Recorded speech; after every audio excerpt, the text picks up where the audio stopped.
प्रधानमंत्री आवास दिया जाए। अगले दिन सोचा ये तो मायावती की सूची है, इस सूची को मैं क्यों लागू करूं। उन्होंने देश के प्रधानमंत्री मोदी की बात नहीं मानी और लोही आवास देना शुरू किया। मायावती का नाम खत्म कर दिया, प्रधानमंत्री आवास खत्म कर दिया, एक नया नाम दे दिया लोही आवास। और लोही आवास किसको मिलते थे? जो उनका समाजवादी पार्टी का कार्यकर्ता था, उनका विधायक या कुछ नेता लिख देता, कुछ मिलता। लेकिन उत्तर प्रदेश की जनता बहुत दिनों तक चुप नहीं बैठी। 2017 आई, आपने योगी को मुख्यमंत्री बना दिया, उत्तर प्रदेश भारतीय जनता पार्टी की सरकार बन गई। देश के प्रधानमंत्री ने उत्तर प्रदेश के विकास का पटारा खोल दिया। जो मायावती की सूची थी, वो सूची में एक एक करके 2024 तक मायावती की सूची पूरी हो गई। चाहे वो प्रधानमंत्री आवास हो, चाहे किसान सम्मान निधि हो, चाहे शौचालय हो, जो भी उस पात्र सूची में थे वो 2024 तक बस सूची पूरी कर दी गई। कोई भारतीय जनता पार्टी का अलग से नाम दिया उसको नहीं माना गया, क्योंकि मायावती की सूची थी। 2024 के बाद अभी पिछले नवंबर में आपके गांव में एक लत आया होगा, उस कार्यक्रम के माध्यम से गांव में सूची बनाई है। अब जो प्रधानमंत्री आवास की सूची बनी है 2024 से लेकर 2029 तक वह प्रधानमंत्री आवास सूची पूरी कर ली जाएगी। ये प्रधानमंत्री का संकल्प। प्रधानमंत्री चाहते हैं जिसके पास छत नहीं है उसको छत देने का काम प्रधानमंत्री करेंगे।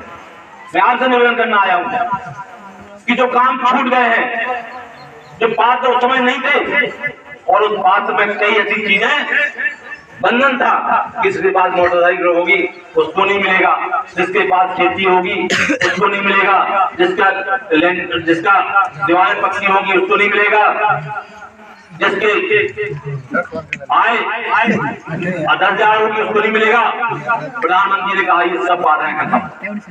अगर आपके दीवारें बनी है और लेंटर नहीं है, आपको प्रधानमंत्री आवास मिलेगा।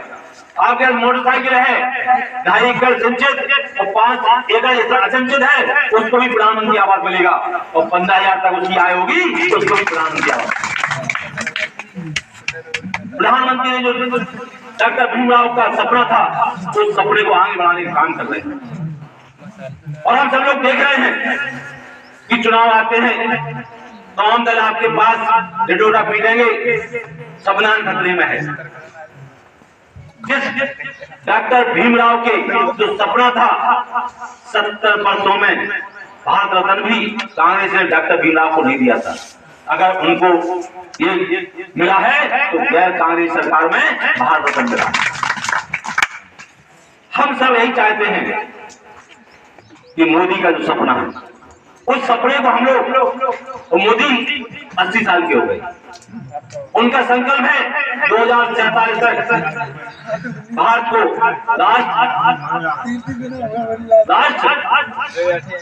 विकसित राष्ट्र बनाना है। और विकसित राष्ट्र तभी बनेगा जब हमारे होने वाले बेटा और बेटी शिक्षा होकर अच्छी नौकरी, अच्छा व्यापार करेंगे, तभी भारत श्रेष्ठ भारत। आज भारतवर्ष में जो अम्बेडकर की ये सपना था कि भारत का सम्मान बढ़ेगा, आज आपके कारण नरेंद्र मोदी विश्व के लोकप्रिय नेता हो गए। कोई देश नहीं बचा है कि आपके प्रधानमंत्री को बुलाकर उनका मार्गदर्शन नहीं चाहता हो। 10 सालों में जो मोदी ने किया वो कोई नहीं कर पाया। वही सपना अम्बेडकर जी का था। हम उस सपना को कैसे पूरे करेंगे ये हम सबको सोचना है। तभी हम कर पाएंगे तब गांव का विकास होगा, परिवार का विकास होगा। आज निश्चित रूप से मैं कहना चाहता हूं कि अभी लोकसभा का चुनाव आया था,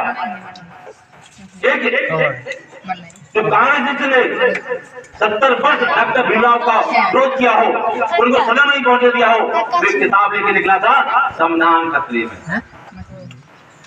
और वो संविधान को जानता भी नहीं राहुल, लोगों को गुमराह करने का।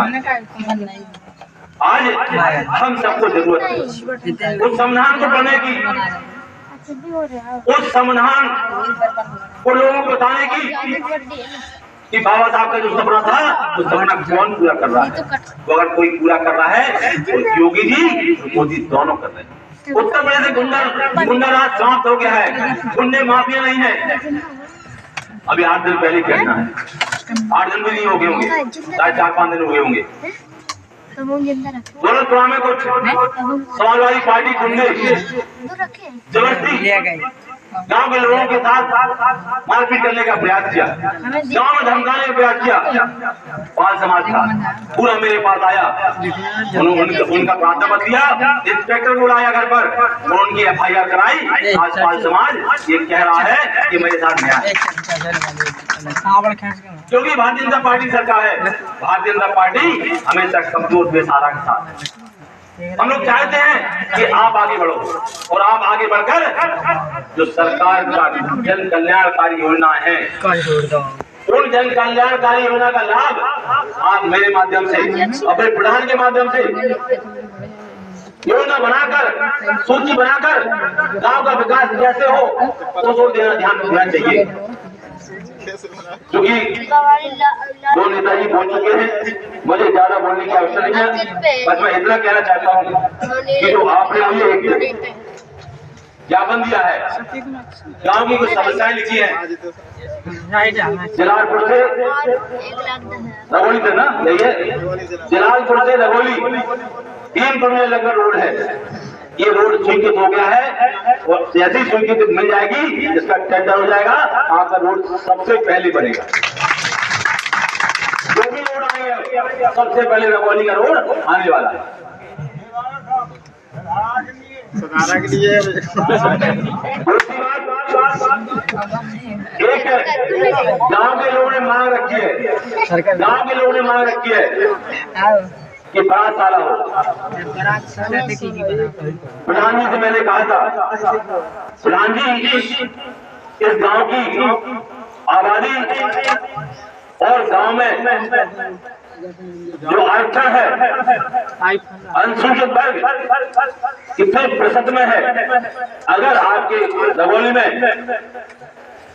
40% से अधिक अनुसूचित वर्ग होगा तो आपका 60 लाख का बारात साला बन जाएगा। और अगर 60-40% से कम होगा तो 20 लाख रुपए अपनी विधायक दीदी देके मैं बनवा दूंगा। मैं चाहता हूँ कि गांव बहुत अच्छा है, यहाँ के लोग बहुत अच्छे हैं। छोटी सी सूचना पर पूरा गांव लगभग 200 लोग, 200 तक लोग बैठे हैं, 200 लोग आ गए। मैं प्रधान जी को, अपने बूथ अध्यक्ष जी को, अपने सहयोगी जी को और उपस्थित जो मुझसे उम्र बड़े हैं सबके चुनाव में मैं सेजवाकर प्रणाम करता हूँ, अभिनंदन करता हूँ और इस विश्वास के साथ कि बहुत लोग आएंगे।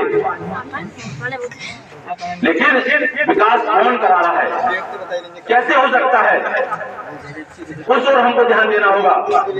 उस योगी मोदी से जुड़ना होगा कि योगी मोदी आज उत्तर प्रदेश में और देश में जो काम कर रहे हैं वो अन्य प्रधानमंत्री नहीं कर पाया है। इसलिए मैं आपसे हाथ जोड़कर प्रार्थना करता हूं कि आप सोचो, समझो और आगे बढ़ो और अपने गांव के विकास के लिए संघर्ष करो। हम आपके साथ हैं, इन्हीं शब्दों के साथ हम अपने आप बात करते हैं। जब तक सूरज चांद रहेगा, जोर से 2 हाथ आगे, जब तक सूरज चांद रहेगा, जब तक सूरज चांद रहेगा, जब तक सूरज चांद रहेगा, डॉक्टर भीमराव अम्बेडकर अमर रहे। डॉक्टर भीमराव अम्बेडकर, डॉक्टर भीमराव अम्बेडकर, भारत माता की, भारत माता की, भारत माता की।